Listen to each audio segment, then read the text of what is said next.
Hello, all you coin aficionados out there, and welcome to DC Coin World International Coin Channel.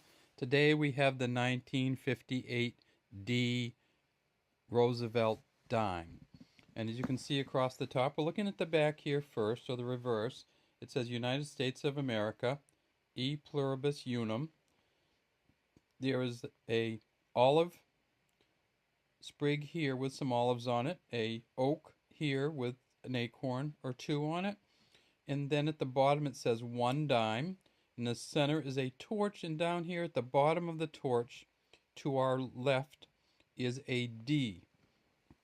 When you look at these for in terms of appraising them for value, one of the most important things is number one, that you see the lines going down the torch, which we really can't see much on here.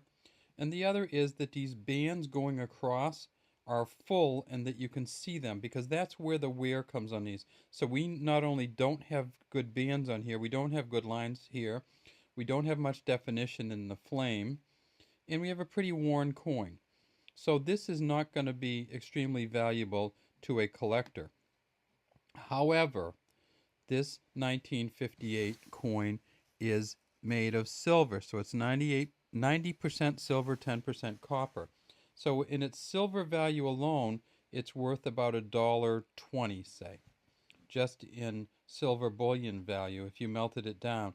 So what that means is that people do melt them down, or did melt them down, and there aren't as many of these around. So even though they made 136.5 million of these in 1958, these are still very collectible as coins. They can go anywhere from $2, so this one's probably worth $2 here, to about $22 to $30. I've seen one as an MS67, which is the highest grading. I guess there's an MS67 plus, but MS67 that sold for about $90, $85 to $90. So this one would not even be it might, I guess you could say it might be in fine, but I don't think so. I think it may be good to very good. So even at good to very good, this coin is worth about $2 to a collector because they're hard to get and they are silver. If we look at the coin itself on the front, it says Liberty here. You can see Franklin Roosevelt facing to the left, to the hair lines here. The definition of the ear is another thing you look for. You can see these lines in his eyes and kind of the eyebrows and eyelashes. So this coin has some definition, but not the best. Under his chin it says, "In God We Trust." Back here it says 1958, kind of that big stylized 5. And then down here underneath it says JS. And that's the engraver of this coin, John Sinek, who was the chief engraver, I believe, at the U.S. Mint for years. And you see a lot of JS's on the coins from the U.S. Mint.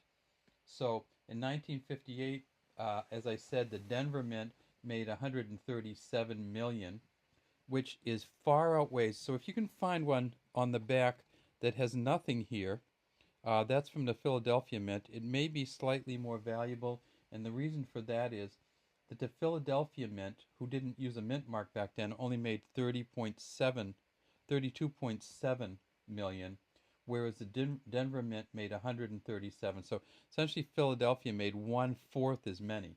So if you find one without the D here, that's going to be a little bit more collectible. Essentially, it would take this coin here from being worth $2 to being worth 2.25, but a higher grade than this, it would make it significantly more valuable if it didn't have the D mint mark on the back. Now, this coin, as I said, is 90% silver, 10% copper. It is 2.5 grams in weight, 17.9 millimeters in diameter, and 1.1 millimeters in thickness. It was minted from 1946 until 1964. So what happened in 1964? Well, in 1964, they kept the coin, but they changed its makeup. So from 1965 on, they were not silver coins. So if you get this coin before 1964, it's going to be worth a couple bucks. If you get it after 1964, it's probably going to be worth a dime unless it's some kind of specialty coin or in incredibly good condition. And the melt value after 1964 is going to be in the 1 to 2 cent range rather than the $1.20 range for the melt value in this coin. All right, that's all we have today from the DC Coin World International Coin Channel. We'd love to have you subscribe to our channel, and if you have any comments, please leave them in the comments section.